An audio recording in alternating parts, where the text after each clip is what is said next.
Good morning, everyone. Thank you again for joining our session today on post-summit recommendations. I think we're going to have a very lively and fruitful discussion based on the knowledge I have of the findings we're going to share with you today. I'm Kourtney Pompi. I'm the Director of Civic Engagement here at Counterpart International. I recently started at Counterpart and couldn't be more thrilled. As many of you know, I just wrapped up 5 years at the State Department. And the last year or so of that was working on the Summit for Democracy. That means today's session is going to be particularly interesting, and I hope that the recommendations we have for our Summit team and our Summit planners that are here will be of interest. The Global Democracy Coalition has engaged on the Summit since the first one in 2021. One of its strengths has been to gather coalition members' ideas, suggestions, and concerns and share those with Summit planners themselves. Before coming to Counterpart, I supported the coalition to develop a set of recommendations on shaping the March 2023 Summit, which we shared last December.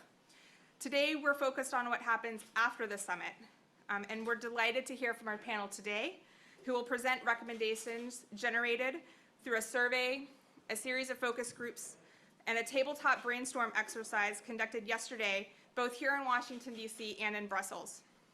The work that my colleagues will present momentarily provides a look into a small sliver of civil society's thoughts and ideas. These aren't comprehensive or exhaustive, but offer ideas that we truly believe are meaningful, will contribute to expanding and deepening the work on these issues and create change. Throughout all of the data gathering efforts my colleagues will present today, we tried to put ourselves in the shoes of the Summit planners and other government officials who will play a role in the post-Summit environment. Many of us have worked in the government previously and understand the push and pulls of the work that you do and the complex issue sets that go into work like this. We hope that you take these recommendations with that in mind. To present the results today, the coalition's efforts, I have a number of colleagues joining us. Joseph Brinker, Executive Director of Cincinnatus Development Consulting. Vukasin Petrovic, Vice President for Media, Tech, and Human Rights at the DT Institute. Willice Onyango, the Executive Director of the Youth Cafe. And Scrimgeour, Global Director, Growth and Operations at Accountability Lab. Before we hear recommendations from them, though, I am honored to introduce our first speaker. Thomas Carothers is a Senior Fellow and Co-Director of Carnegie's Democracy, Conflict, and Governance Programs. As we all know, Tom is a leading authority on international support for democracy, human rights, governance, the rule of law, and civil society. He's worked on democracy-assisted projects for many organizations and carried out extensive research on aid efforts around the world. We're grateful for Tom for joining us today from Hungary, his evening time. So thank you, Tom. The floor is yours. Thank you, Kourtney. It's good to be with you. I've been asked to provide a bit of historical context that may help people thinking about what a post-summit process may be. I'm going to do so by talking a bit about the community of democracies and also a little bit about the Open Government Partnership. 23 years ago, the representatives of more than 100 countries gathered in Warsaw and signed the Warsaw Declaration, an extensive set of principles about democracy and commitments about democracy that these states made. This was the founding document of the community of democracies, which was launched after the Warsaw Declaration was finalized. This came at a hopeful time for democracy. The 21st century was just starting. It promised to be a century of democracy. Yet the community of democracies has proved to be a disappointment. It hasn't been without value, but I think almost no one would argue that it has lived up to anything close to the hopes and expectations that were invested in it at that time. Why? I think there are 5 reasons. First, it was too US-led.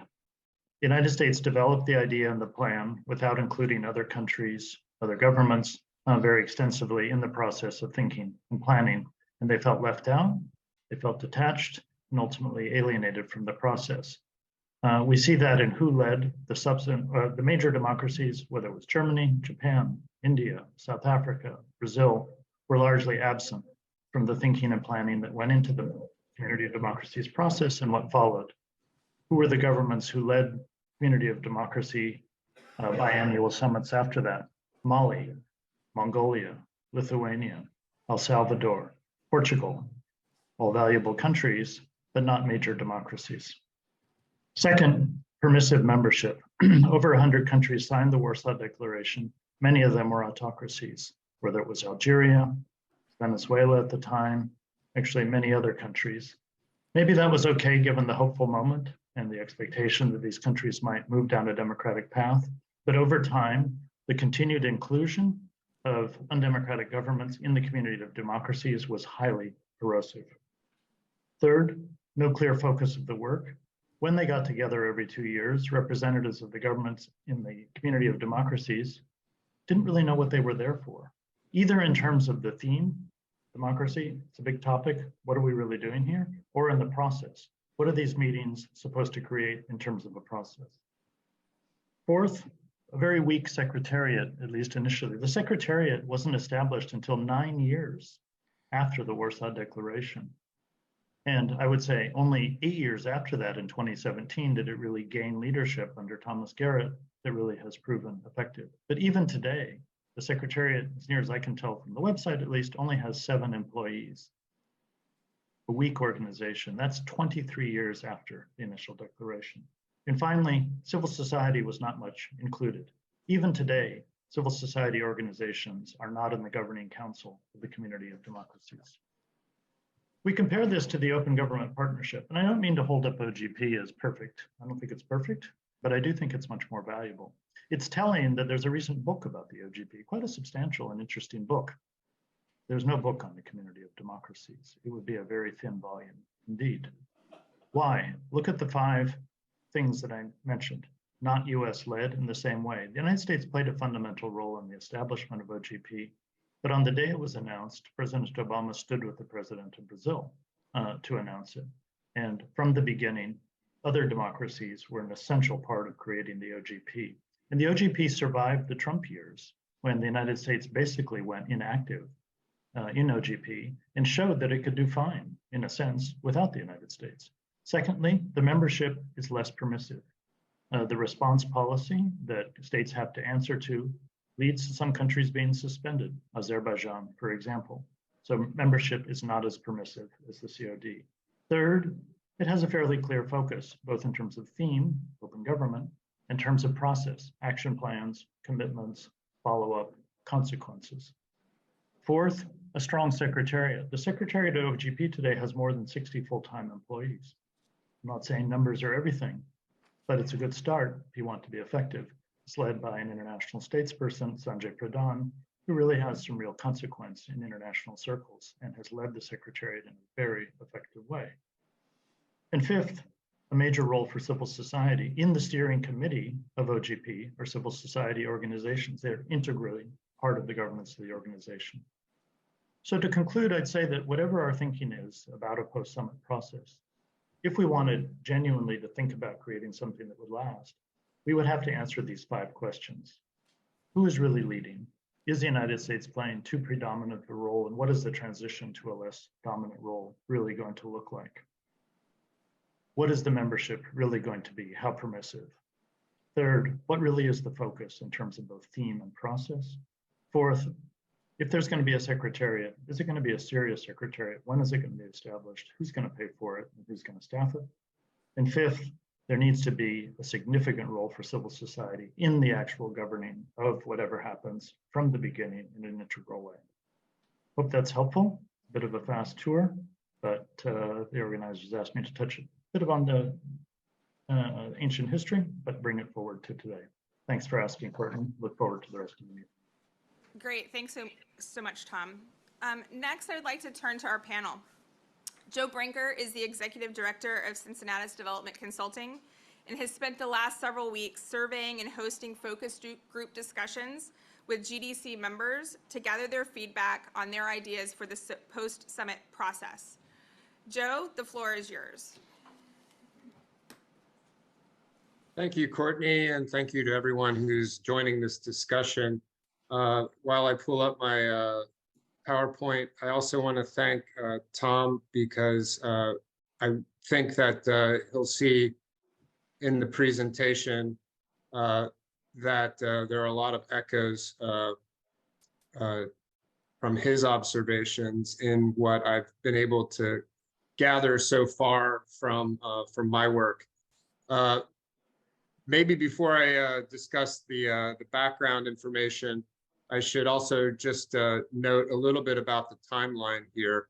As Kourtney noted, this is all very fresh information.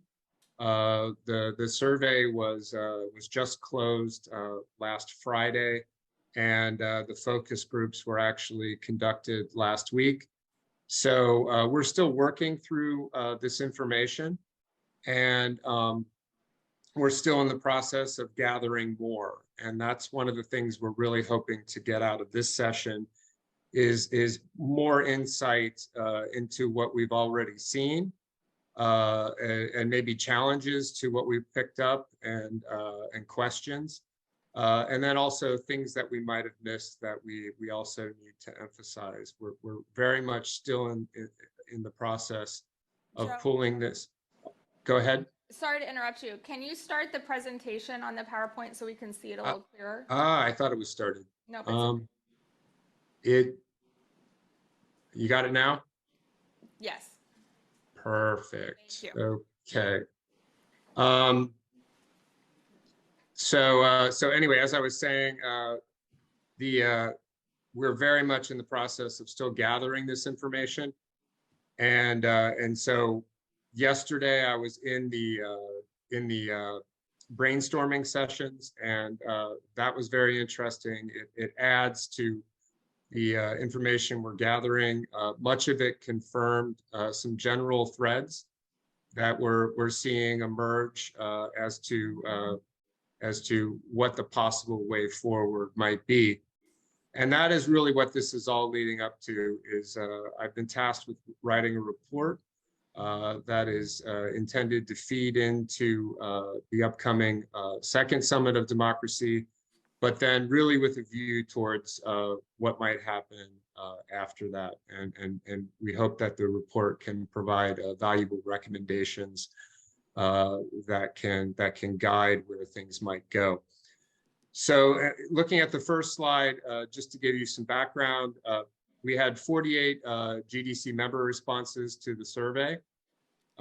They came from a pretty good mix of regional views and different types of organizations. And then we had the 5 focus group discussions last week with about a dozen participants. I should also note that if anyone wants to submit something to me in writing or submit something to GDC that can get to me, we're still looking for inputs, and whether it be through our discussion today or through written inputs, there's still time to weigh in on what we're looking at. So I'll move on to the next slide. And I'm going to speed through some of these survey findings. We did the survey through SurveyMonkey. And what I've done here is I've distilled the responses down to a few that I thought might help frame our discussion today. Some of them look back a little bit, and some of them look forward. And they really get at how people viewed the process up to now, what they thought worked, what didn't work, and then what might work in the future. I think you'll see in the responses that we got that there is a real diversity of responses, and I think that reflects somewhat naturally both the diverse points of view from various members of the GDC, but also the fact that the summit has engaged in quite a few different initiatives, and has tried to do and address a number of different things. So I think you'll see that in the responses to the survey. I have the graphics in here, and then what I've done is I've also included the actual percentages. So those might actually be a bit easier for you to read. I don't know how well you can see them on your screens. But again, as you see here, in terms of the value that respondents assigned to the Summit for Democracy process, again, you see a real scattershot of views. And I think they reflect, I don't think you would see necessarily a lot of surprises here. Raises visibility for democracy, places democracy at the center of the global agenda, provides a space for a diverse range of democracies to exchange experience and good democratic practices. There's the opportunity to coordinate action in support of democracy, and to allow civil society and others to hold governments to account on commitments. I think we all, could see those being answers that would come out of that question. And here, as you can see, there are a lot of responses here, and the fact that you could select a maximum of 5 responses means that you get quite a lot here in terms of the summit process and the year of action in terms of valuable outcomes. Again, you see a lot of stuff garnering support. And what I did here is I cut some of the lower responses out and just included the ones that were sort of the top responses. Again, increased collaboration between governments and civil society organizations, global, regional, and national commitments on democracy, strengthen multilateral world order and support defense of democratic principles and values, more democracy, learning, and exchange, international structures for ensuring follow-up on summit commitments, more funding for democracy assistance, and global democracy monitoring system and tracking commitments.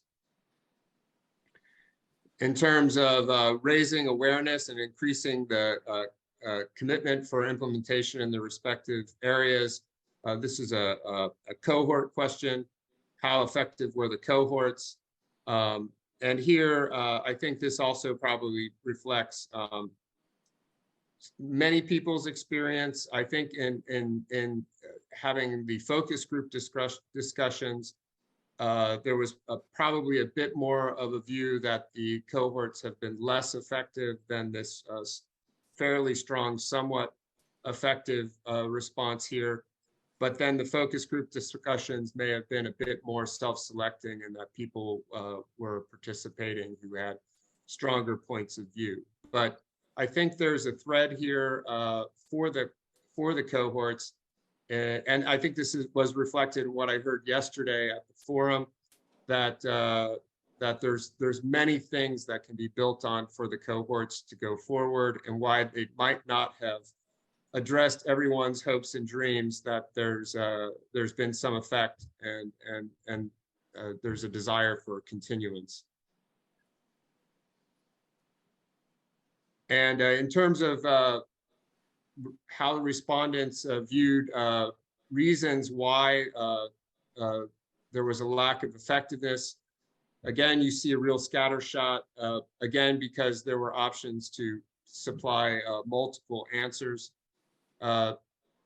Lack of transparency, poor organization, limited engagement of civil society, too country-led, lack of proper monitoring mechanisms for the implementation of recommendations, short-term nature of the initiative, and voluntary rather than mandatory commitments. So for the summit process, again, I think these are responses that, if we've been engaged, we've heard, and so they reflect, I think, more or less the views of people who have been participating in the GDC. In terms of the cohort effectiveness, again, there's a scatter shot of views. I think the most interesting ones here would be the unclear mandate and the lack of funding. But I also think one of the ones that was a little lower here than possibly in the conversations I've heard is the lack of linkage to the Summit for Democracy. This is the question 10 focused on things that respondents thought could be prioritized more during the summit process. Again, there was an option to select multiple choices, so I summarized it down to the top answers. I don't think we need to dwell on this one for so long because I think more or less these are covered in all of our views and more or less reflect the work of the summit. And looking a bit more forward for the second Summit of Democracy, in terms of what could be the priorities for the second summit. Here again, you see the top answers that I've summarized, and make the Summit for Democracy process more inclusive. I think we've heard that repeatedly over the last 2 days. Strengthen democracy cohorts to be permanent mechanisms. In addition to that, I think we've just heard a general desire to strengthen the cohorts, whether that's through greater funding or through greater connection to the summit organizers or to existing civil society organizations. Ensure that countries engage civil society in the process of making new commitments, engage regional organizations, shift from a summit approach to a thematic, regional conferences and workshop. A third summit, focus on sustainable initiatives such as the Free Media Coalition. And then I added this last one down here because I think it's important. As we all are exploring the way forward here, that only one respondent said there was no need for further action. So I really want to highlight that sentiment, is to really underline that everyone feels a certain investment in this process and is still interested in making recommendations about how it might move forward. I'm just speeding through this a little bit in the interest of time. In terms of where the focus should be in the future, it's kind of all over the place. So you can pretty much hang your hat on all of these different responses and show that there's a fair amount of support. And then we get to the key takeaways from the focus group discussions. Again, there's a broad desire for follow-on action. This aligns with the survey responses, with an emphasis on a different future structural orientation, which I think we've heard in the discussions. Tom was mentioning it just prior to me, and what some options might look like, and how some other organizations and initiatives have made that work. There's a consistent interest in greater institutional support, and this may be through a dedicated secretariat, which we've heard discussed in a number of ways, closer affiliation with existing institutions that already have expertise, particularly on commitments, and greater or greater support, including financial, for the cohorts. I've heard strong calls for deeper formal integration of civil society into the S4D processes. And I think it's already been reflected in a number of conversations, proposals to invite civil society organizations from non-participating countries, which I think could provide a host of interesting angles and perspectives for future summit work. A consideration of upfront written commitments as a requirement for participation, greater assistance for commitment formulation and more robust commitment tracking. And this connects to the desire for more institutionalization and resources across the board. There's definitely a belief in the general value of the cohorts if properly funded and aligned with existing initiatives. And just in my desire to keep things to one slide here, I left one thing out, and that was, and this mainly came through in the focus groups, and that was a sense that there's been a missed opportunity on communications, and that it would be important to enhance communications about summit initiatives, both internally and in the media, for a variety of reasons. Certainly, it would help raise awareness about the importance of democracy and the importance of summit initiatives, both with the general public, which many people noted does not really know anything about these efforts, but also with politicians. There were many people who noted that in their country, very few politicians talk about this or are even aware of it. And so there's a missed opportunity there. And some people went further to talk about how what the summit is working on is very much a contested space. And so if the communications aren't strong from our side, there are definitely entities that are working against the objectives here from the other side.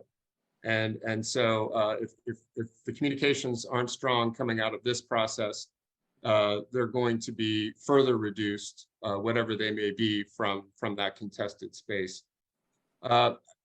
Thank you for your patience. I realize that was a lot of information to go through in a short period of time. And I would just emphasize before we move on to the other panelists that I'm really hoping to hear in the time we have together views on what I've raised and deeper thoughts on or additions to these points, and also anything that we might have missed so that we can put forward the strongest report possible. Thanks again. Great, thank you very much, Joe. Next, I'll turn to Vukasin Petrovic. He's the Vice President for Media, Tech, and Human Rights at the DT Institute. DT led a tabletop brainstorm exercise in both Brussels and Washington, D.C. yesterday to gather coalition member recommendations. Vukasin, I yield the floor to you to both explain the exercise and provide an overview of results from the Brussels session. Thank you. Thank you, Kourtney, very much for including us in this presentation today. And I would like to thank all members of the Global Democracy Coalition for participating in this two-day event, both here in Brussels and in Washington, D.C. So, in short, the objective of the tabletop exercise was to explore how civil society actors can engage with the US government and the EU under the auspices of the Summit for Democracy. And the method was, as Kourtney mentioned, we had two tabletop exercises in Brussels and EU. One in Brussels focused on the civil society engagement with the EU and the EU structures, while one in Washington, D.C. was very much focused on engagement with the US government administration. So the issue of engagement was explored from three different perspectives. From the perspective of the governments, from the perspective of civil society organizations based in Brussels and DC, and then from the perspective of local civil society organizations from Asia, Africa, Latin America, and Eastern Europe. I was very excited to see that across two tabletop exercises in Brussels and Washington, D.C., we had over 40 participants, including participants from, as I mentioned now, Asia, Africa, Latin America, and Eastern Europe. So what came out of these two tabletop exercises is several recommendations about how to continue the engagement, civil society engagement through the Summit for Democracy. And those most important recommendations are that, first and foremost, we have to ensure a greater alignment amongst the partner governments. The second one is that we have to introduce information and knowledge sharing platform. The third one is that we have to focus on cohorts as the primary engagement platform. The fourth one is that we have to improve coordination and organization. The fifth one is probably the most, I would say, complex one, and that is that we have to reformat the summit. And the last one is that we have to ensure a meaningful inclusion of marginalized voices. And the overall, I have to say, that conversations were going very much about, how much Summit for Democracy is necessary, how much is useful, and does it, and how it makes sense to continue for civil society to engage through the Summit for Democracy. So I would like to do a little bit more or a deeper dive into some of these recommendations for the way forward. So when it comes to greater alignment amongst the partner governments, one of the things that came up from the perspective of participants that played the role of EU, and that is that the EU believes that there should be greater alignment amongst the partner governments about the purpose of the summit. And it seems that, from the EU perspective, the summit should be more about deliberations about the democracy, including deliberation about the democracy in authoritarian states. And that from that perspective, all countries should be at least invited to the table regardless of their democratic record. And in the specific case of EU, quite few of the participants, mentioned the issue of the exclusion of Hungary and how much that prevented the EU from playing a more prominent role, especially playing a more prominent role at the level of political decision-making when it comes to the summit. Second one, when we are talking about information and knowledge sharing platform, participants believe that the information sharing is critical for the future engagement. Currently, there is definitely lack of understanding of who is doing what and where, and prevents effective engagement. And this is true also for those that were looking at the summit and engagement under the auspices Summit from Democracy from the government perspective. It seems that even EU or EU member states or governments are not fully aware of all Summit for Democracy initiatives led by other countries, other governments, or civil society organizations. This was also highlighted by civil society organizations, and it seems that overall, there is no holistic understanding of everything that is happening, and that therefore, ability or opportunities for engagement are not fully explored and utilized. Third one, cohorts as the primary engagement platform, and this is something that Joe also highlighted in his research. Participants do see cohorts as the primary way to ensure engagement between the different actors. For example, the EU and EU member states are very enthusiastic about cohorts and are willing to continue to fund some of the cohorts even after this Summit for Democracy ends. Similarly, civil society, including the local civil society organizations, do see cohort as the only way to engage with other stakeholders systematically.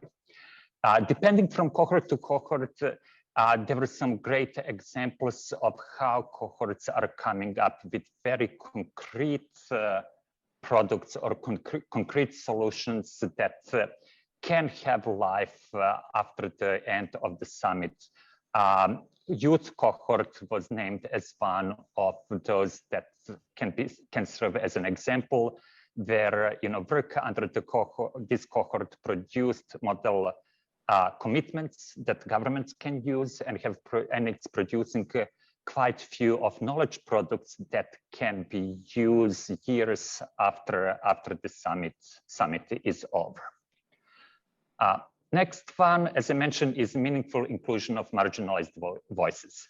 And participants, again, as Joe also mentioned, something that came clearly out of through the survey and focus group is that participants think that the greater inclusivity, especially of the voices from the global south, is necessary, but that also that it can be achieved by the more systematic use of US, USAID, EU missions to solicit input from local organizations through already existing mechanisms and platforms.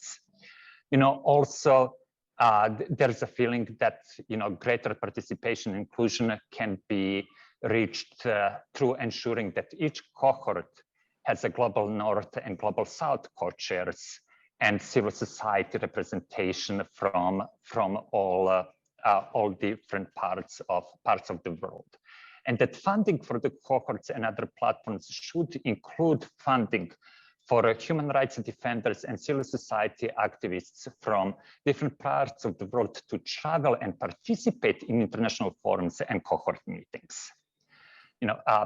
Participants also agreed that Summit for Democracy should involve civil society from all countries, even when their governments are not democratic enough to participate in the summit.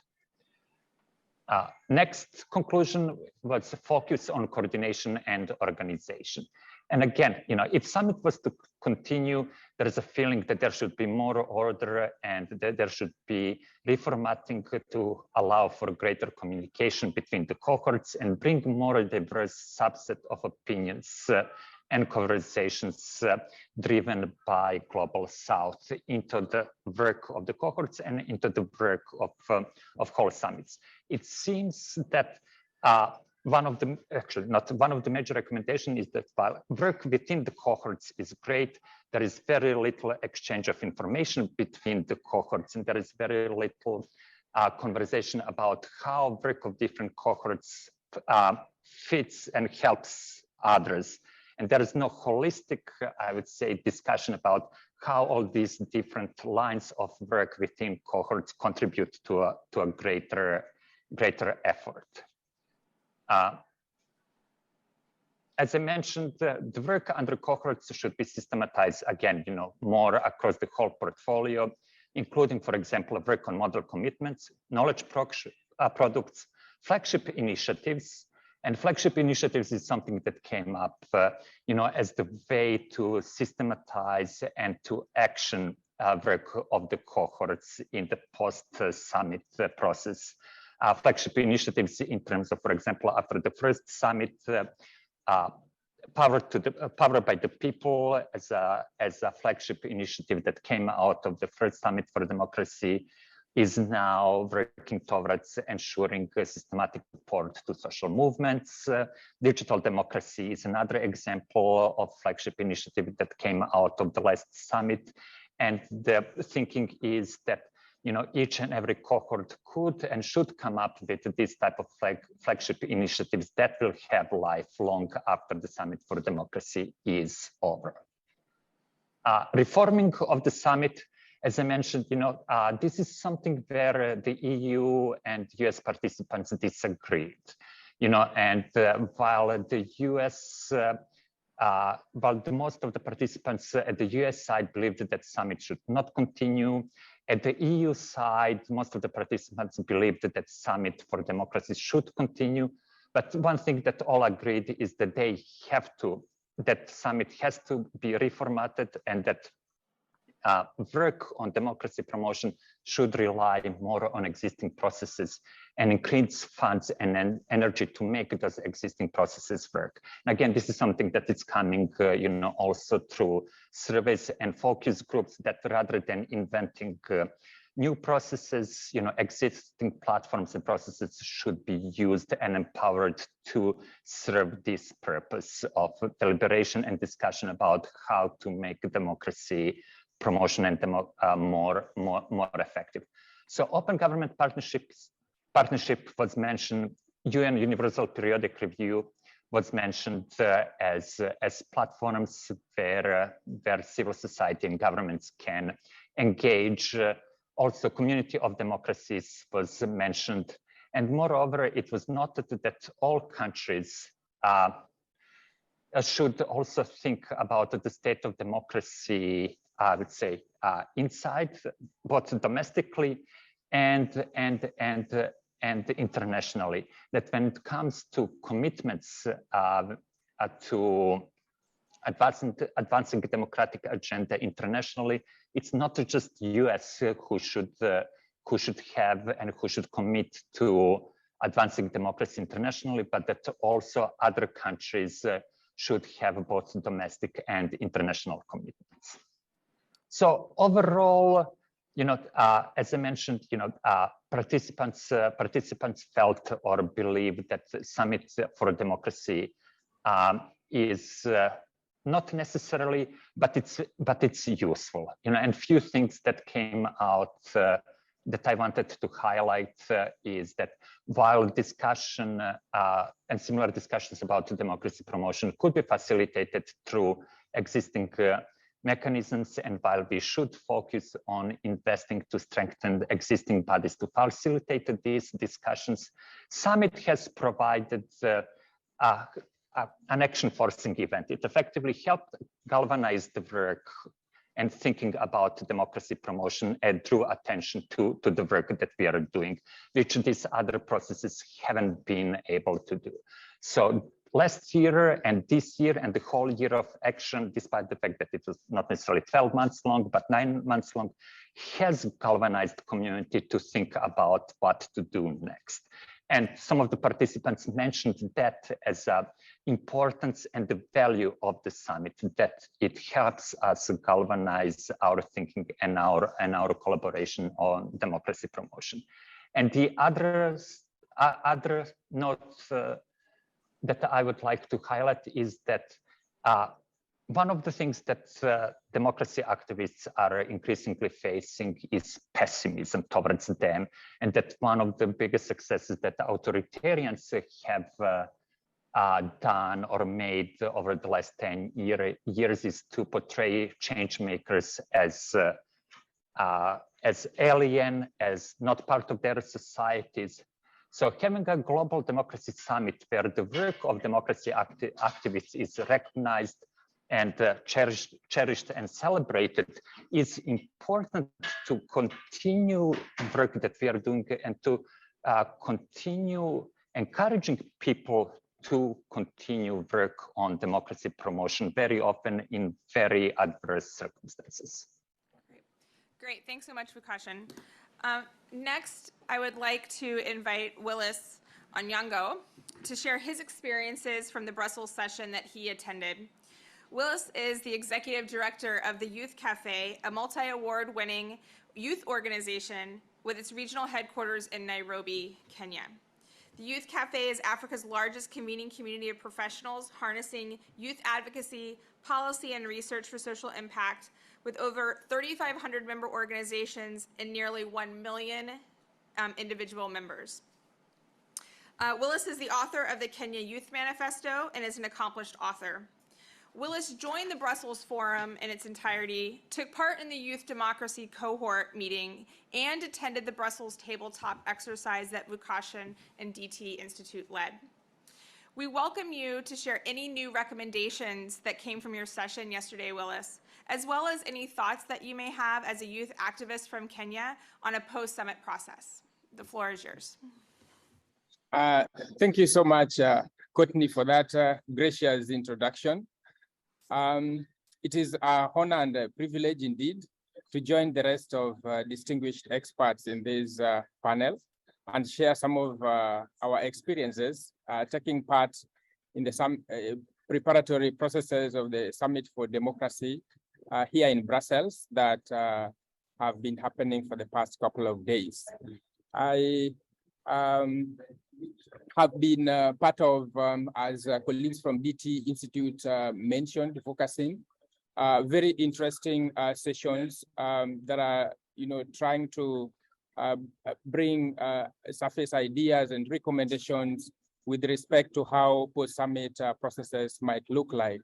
And one notable, of course, working with young people in Africa, one notable highlight of the yesterday's session was the work that the Youth Democracy Cohort did in terms of launching a menu of possible commitments that are meant to help prioritize and as well as facilitate, engage youth civic and political participation. The commitments that were launched yesterday were 33. So you can already see that young people have a lot of issues to bring to the fore of the table of decision making. And these are issues that youth around the world want to the governments to prioritize, under the mantra and the slogan of let's empower and engage youth around the world. In terms of methodology, these model commitments were put together through consultative processes, as we learned, that involved, young people themselves, democratic support organizations, youth representatives, as well as youth-focused in the sense of youth-led and youth-serving organizations across all continents. As such, the commitments also include, those that are concerned with the broader context of issues of human rights and democracy that were raised by youth representatives themselves. They are thematic in nature, and they cut across different themes, namely prioritizing youth in governance, supporting youth in government, young people who are already engaged actively with government, supporting youth freedom of expression, promoting a culture of youth political participation, and promoting a culture of youth human rights among the youth.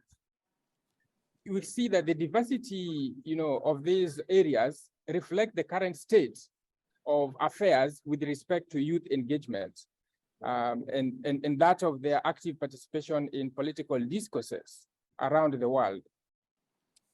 We see that apart from being a niche area in the sense of, youth engagement, disengagement from democracy is a cross-cutting problem across all levels.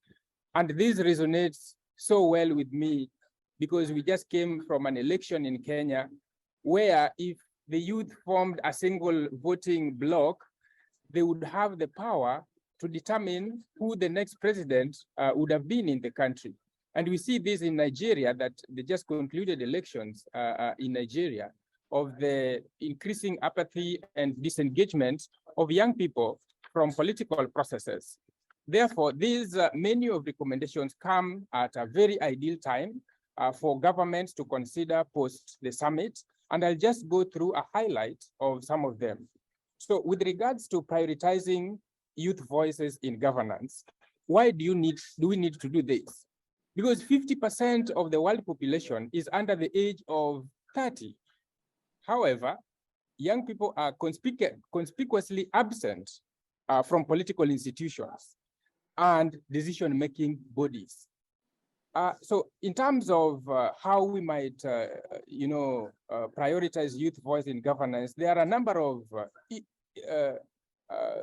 areas we can tap into, such as ensuring that youth input is included in legislative reforms, supporting young people through mechanisms such as all-party parliamentary groups, for instance, strengthening national capacities at all governance levels that can enable frameworks and mechanisms of young people's voices to be channeled through institutional processes.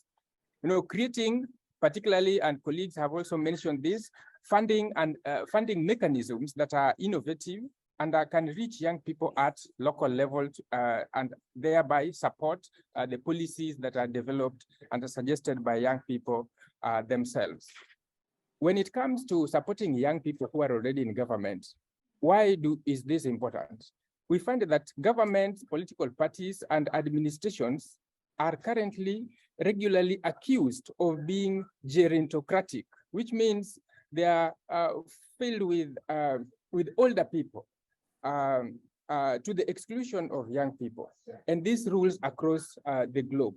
Some of the recommendations, that emerged yesterday is that we need to adopt and strengthen fairer laws on political financing, for instance, because the question of political financing far much leaves behind a lot of young people from effective political participation because of their economic marginalization.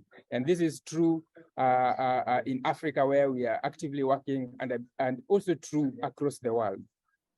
We need substantively to involve young people in parliamentary processes, to incentivize political parties to create inclusive environments. What we came to realize, even while developing the youth manifesto that Kourtney just referenced, is that we have youth leagues in political parties, but rarely are they funded to even do their work. from so even in young people already engaged in mainstream political parties find themselves at the receiving end because of inadequate financing, even within political party setups that eventually go to youth leagues and youth wings of actively engaged youth. We also need to support, young candidates who are running for office, particularly, and this is so close to marginalized segments of young people, young women, minority youth, really need deliberate support if they are to make it to office and therefore raise the issues that are so close to their heart. We need to bring together youth representatives from all political parties to, declare principles, share best practices, and learn from each other. Because of many reasons, but primarily, a majority of the world leaders are significantly older than the median adult population in their country. We cannot have a situation where, the median age, for instance, in Africa is 1918, but the median age of leadership is 50s. And so there's a lot of discrepancies that need to be bridged in order to forge a fair platform and playing field for all generations.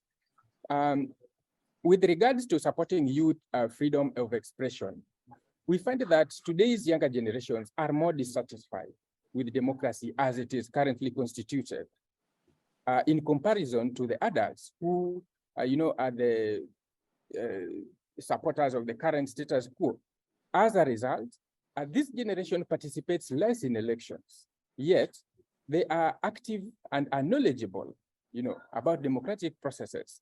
So we would want to see a framework that helps young advocates, artists, journalists, bloggers, and extremely very important, a lot of growing body of young influencers in their own right, utilizing digital platforms to express themselves, to find power, and to support causes that they believe in.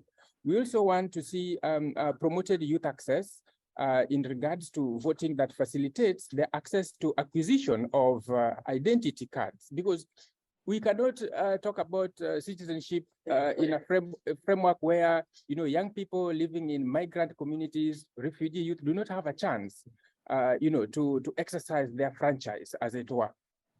We also need to accredit young citizens to be able to be part of political and democratic discourses through observing elections. And actually, in Kenya, we worked with young people as election observers through an accreditation process and received various accreditation in order to enhance youth participation. There are many, of course, recommendations, and time would not be sufficient for me to go through all of them. But the last two, in terms of promoting a culture of youth political participation, is extremely important, such that election management bodies identify registration systems that work for young people and are able to enfranchise young people and not leave them further behind. Lastly, on promoting a culture of youth human rights, we would want to see more commitments towards ending all forms of discrimination. And I think if we all did this, then the mechanism and frameworks that emerge post the summit would be able to empower and engage young people. Thank you. Willice, thank you so much for all of that. You gave us a lot of food for thought, and I think a lot of us in the room are going to take that back. Last, but certainly not least, we'll hear from Jean Scrimgeour, the Global Director of Growth and Operations at the Accountability Lab. Jean participated in the tabletop exercises here in Washington, D.C. yesterday and has graciously agreed to provide us with recommendations that came out of those sessions. Jean, the floor is yours. Thanks, everyone. I hope that this reflects everything that everyone said. We spoke for 4 hours, so there's, and I'm going to try and keep this under 5 minutes. Okay, so I think the main thing that we really spoke about was what was the main aim of the Summit for Democracy and what are we trying to do? And I think that that is really advancing the agenda for democracy as an ongoing priority of both the USG, both domestically and overseas. Pretty simple. Now, how do we do that? I think it's really about bringing democracy front and center of the conversation and making it the recurring drumbeat for the next several years. What comes after this is sort of three main outputs and a lot of activities. See, I work in development and I make log frames. Thanks, USG, for teaching me that skill. No, but I think the main thing here is that everything here is mutually reinforcing, and many of these activities fit into each other. So they're not just sort of, under the output as stated. So our three sort of, I think, main things that we want to do is really create a moment for engagement around democracy. We want to build the summit community, and we want to ensure civil society engagement. I think those are the sort of three big buckets of work. And then underneath those, we have some suggestions. So I think one of the main things that came across was that a summit is not necessary. We don't necessarily need the summit. However, if there's not going to be a summit, we do need a moment to coalesce around. So Summit for Democracy could become an agenda, for example, with clear goals and a strategy, tagged events, country commitments, initiatives, and programming that is recognized as advancing the specific agenda. These engagements are important to keep the conversation alive. And so where possible, we need to make democracy the conversation, or the side dish of any entree. Which somebody mentioned, which I thought was cool. And so one of the ways that we can do that is engage with organizations like the US Global Leadership Coalition to determine the most effective domestic messaging on democracy. We need to highlight this messaging across the multilateral finance mechanisms like the EDRD, the World Bank, the IMF, and drive citizen engagement within these projects as a democratic goal. We need to fund and support existing UN mechanisms that focus on democracy, including UNDF, HLPF, UN Women, UNDP, many of which are quite underfunded. And this is, again, not saying that there now needs to be a whole lot of new money, while that would be lovely. It is also about saying, right, if this is the agenda, then let's tag money that currently exists underneath this agenda. If there isn't going to be a summit that's going to be led by the US, maybe there's an opportunity here to pass the mantle to others. So considering, and I think this is something that the Europeans came up with too, is a co-hosting relationship between a global North and a global South government, and potentially adding the GDC and the cohort or the cohorts as the third co-lead. Inclusion in this conversation is central. We need to demonstrate USG engagement, however, in any post-USG organized summits with cabinet-level participation at engagements going forward. So really sort of demonstrating that this is meaningful. And that sort of fits underneath our create a moment for engagement around democracy. The second bucket, which is building the summit community. We need to invest more meaningfully in established mechanisms such as the OGP, the CSW, the FOC, the World Movement for Democracy, International IDEA, the Community of Democracies. This can include funding where necessary, but equally important is to provide support and organizational legitimacy and backing, messaging and action and high-level engagement. We think that it would probably be helpful to focus on 3 to 5 specific key policy changes that we want. So, 5 areas that 50 countries have made commitments on, and then driving these across all the international fora. Because currently, it is a little bit of a scattershot approach. Not the worst, but potentially we can sort of focus our efforts a little bit. So maybe something like civic space, human rights, independence of institutions, anti-corruption, or money in politics, for example. We see that there's a space for the GDC to collate and share knowledge products around what is necessary for coordinated multilateral international democratic assistance, so sort of cross-cutting coordination. As we've said in many people have said today, the cohorts are great and they're, really diverse, but there is a challenge between within the coordination of these cohorts. And so, we can identify specific ways countries can coordinate their democracy assistance in complementary and sequenced ways. We can do some research on specific language that lands, or, how specific cohorts, maybe youth is not a singular issue, maybe it becomes a cross-cutting issue. So it's youth and elections, and how do we bring those together? We need to also potentially support the GDC to track, monitor, support, and connect the cohorts, as I said, in particular engage with their effectiveness first and foremost. as we've discussed, the cohorts have got a sort of varying level of effectiveness. Again, nobody's fault. I think just, this all happened quite fast and there was a lot going on, and I think now there is a moment for us to coalesce around this. And then I think the third big bucket, which is, I think in our world, the most important, which is ensuring civil society engagement. The G7, G20, and corresponding civil society tracks are an influential mechanism to highlight and engage messages around democratic conversation. We would encourage similar, meaningful, resourced push for civil society track at each summit. However, it's not a separate track. We need to find ways to overlap the processes. Currently, the government track and civil society track are separated, and there isn't really a space to bring them together. But there must be ways that we can engage, and there are some examples around the world that we can follow to see how we can do this. Potentially, we could create quarterly pre-scheduled high-level consultations between the US government, chaired by the White House, hopefully, and cohorts to ensure marginalized voices and organizations that wouldn't typically have high-level access can raise their concerns. There is also a thought that we need to figure out congressional buy-in, but that is a longer conversation. And then we think that there is an opportunity here to contribute funding in multiple domestic and international fora to cover travel costs for civil society participants, especially those from marginalized communities, including visas, airfare, lodging, that sort of thing. Just to really highlight, again, that this is only going to work with the level of inclusion that we can create and the participation that we can ensure. And that's us. Great. Thank you so much, Jean. Thank you to our panelists. There's a lot of food for thought that's been provided during this session. Before I open the floor for discussion, though, I would actually like to take the privilege of my moderator role to give the microphone, the floor, this table over here, to Johnny Walsh. Johnny is here as the Summit for Democracy Coordinator from the White House.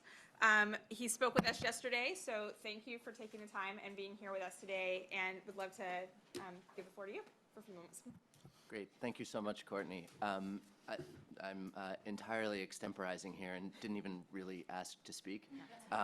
But I value everything we just heard so much, and my colleagues, many of whom are in the audience here, really will too. And so when we say that we want to hear advice on how to make this summit and its accompanying process as effective as it can be, we mean it. And this has really landed with me. So just to I don't want to take up the rest of the time of this session, partly because these are very unprocessed thoughts, which is not usually what a White House official should be firing back out into the ether. But nonetheless, I would just say, I also want to be responsive. And first, Tom, your comparison of the community of democracies to OGP, the differences between them and what we can incorporate into our own framing totally touches a nerve.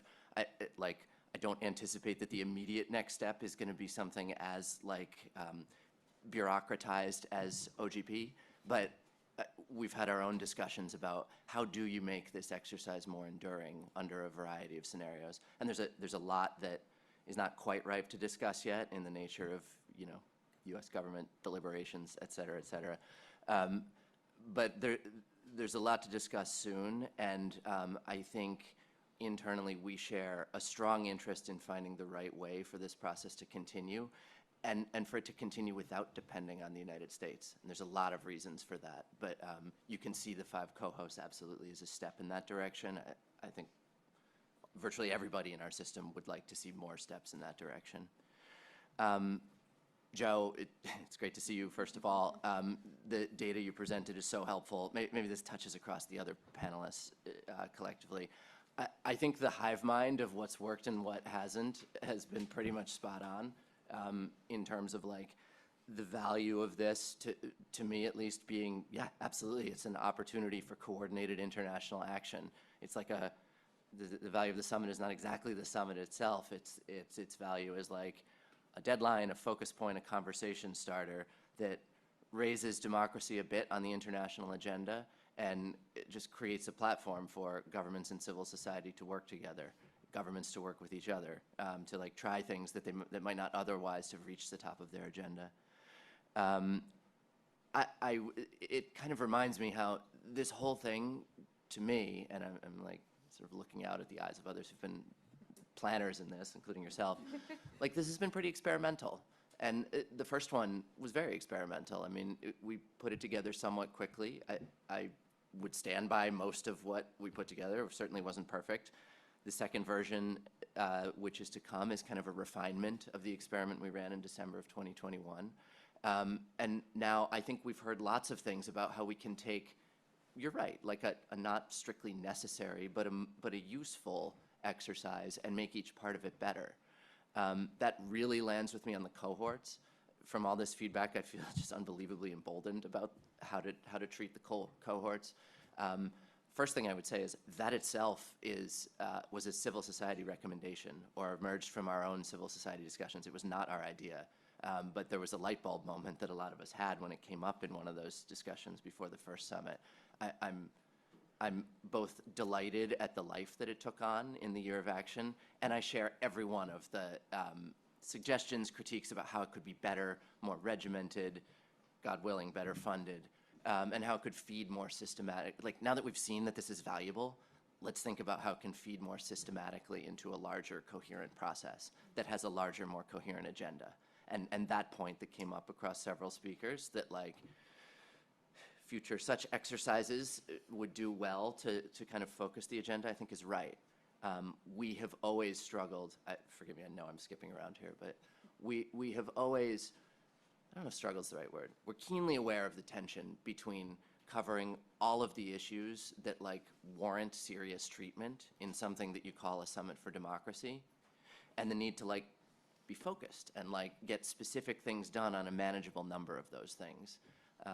To my mind, we took a half step in the direction of the latter in this second running of the exercise. You know, for instance, the 5 co-hosts each picked one issue to really dive deep on, and we decided it was going to be okay that not every single issue would get the same amount of treatment. We'll see how that pans out. Like, I want to reserve judgment a little bit on exactly where in the continuum we should fall. But I appreciate the point that when you try to boil the ocean, it just doesn't work. When you try and advance every single priority. That sort of brings me to all the great recommendations Willice made on youth participation. I'm like reasonably happy with how the second summit is treating the issue of youth participation, in that Costa Rica really embraced that as its signature issue, and the Costa Rica part of the summit became sort of this kernel around which everyone who was interested in this space has, what does it mean to gather around a kernel? I'm mixing my metaphors here. I think that's valuable, and I also think it's an example of where, as I try to think about how can we take recommendations like the ones Willice made and use the summit process to actually advance them, the cohorts are what most come to mind. And you could make a similar argument by analogy to other issues too. So that really lands with me. I'll wrap up here, but I too strongly support congressional buy-in. I'll just leave it at that. And then there's a range of questions about participation in the summit, and I think that warrants a lot of further discussion. Welcome it with all of you. Sometimes it means which governments are in and out. Very hard question, tends to suck up all the oxygen in the room, whether or not it's the most important issue at any given moment. Absolutely, how can we better systematize the role of civil society? You know, my own self-assessment is we've done reasonably well about injecting a civil society role into basically every portion of the summit, but it's a fair critique that can be a little bit scattershot, and it's not the same as having a dedicated civil society track in some other multilateral exercises. So that's something for us to really think about. I absolutely take the point about the Secretariat, which Tom raised first and many have raised since then. There's complexity to that, in that like governments still have to host it. Like, I know OGP has managed this balance well, but getting the balance right in a Secretariat scenario between what's their role, what's the host government's role, how do they intersect with each other? That's a question worth exploring. And there's a whole lot of other participation, inclusion questions that are very front of mind for us, and I really appreciate the feedback here. So I don't want to take up the Q&A, which is usually the best part of a discussion, but thank you for letting me respond here, and like truly thank you for all the thought and passion you've put into this, and just for the general belief that this exercise has been valuable. Like, I really want to do right by you on that front. Great, thanks so much, Johnny. It's really heartening to have both the White House, the State Department, and USAID here in the room to hear these recommendations. So we really appreciate you all taking the time. I want to open up the floor for questions and answers. I'm going to take one question that I know has come in via the chat. So I'm going to read this off. This is from Alex Howard of the Digital Democracy Project. The question is for Joe. Joe, are 48 respondents in any way representative of public sentiment, expert opinion, or governments? So can you give us a bit of commentary on the respondents that were part of the data that you shared? It's a very good question, Alex. I saw it come through a bit earlier. Yeah, the simple answer is that the survey is not intended to survey those audiences. It was a survey of GDC members, and to the best of my knowledge, the survey was sent out to everyone who was on the latest list of GDC members, and then it's up to people to decide whether they're going to participate or not. So 48 was the number who responded.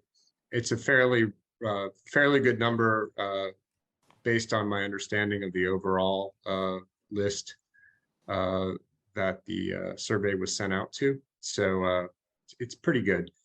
I also, while I have you, I saw the question down here below about whether you had another comment about being clear that the summit should not continue in its current form.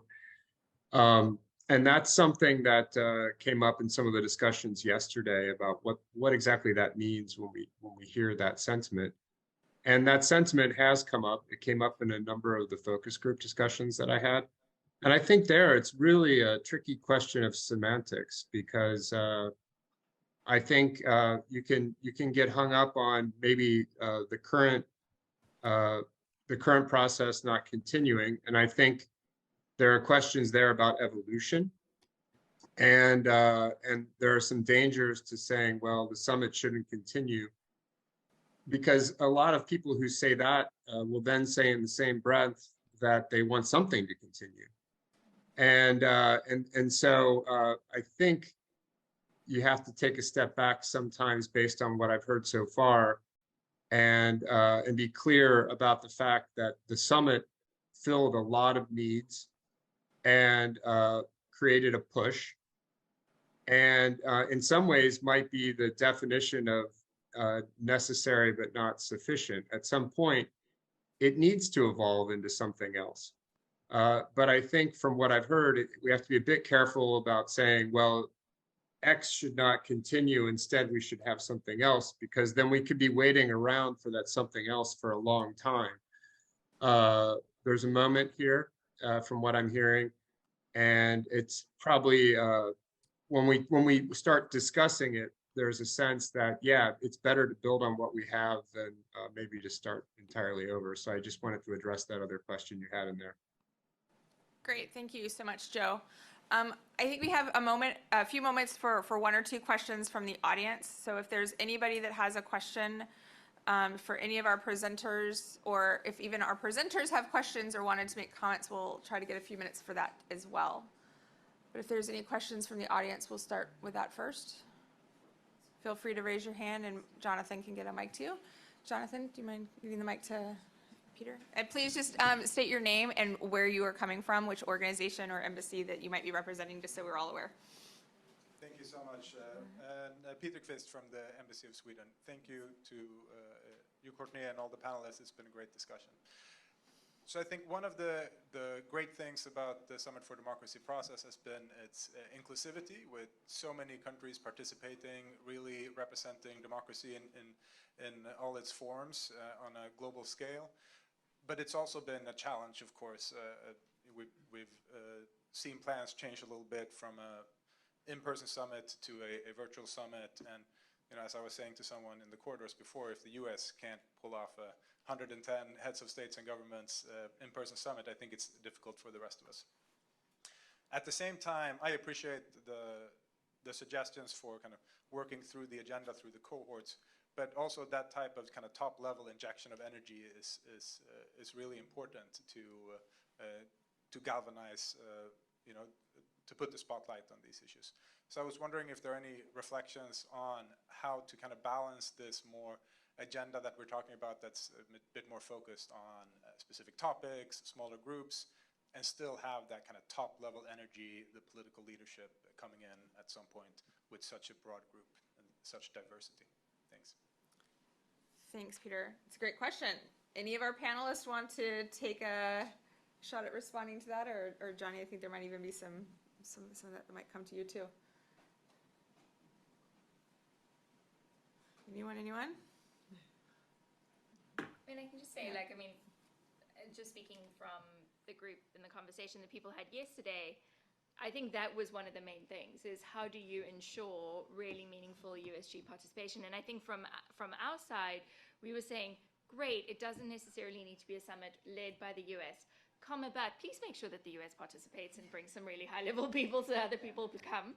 And I think so that's the dual, I think that's the dual conversation exactly that you had. And I think that, you know, the high-level participation brings in the other and makes it serious for others.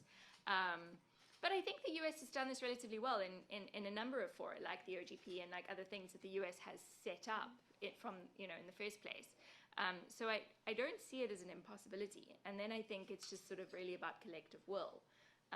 But yeah, 100%. That was one of the main things. We were like, how do we converse with the White House? How do we talk to Congress? How do we make sure that this doesn't die just because we're not having a summit?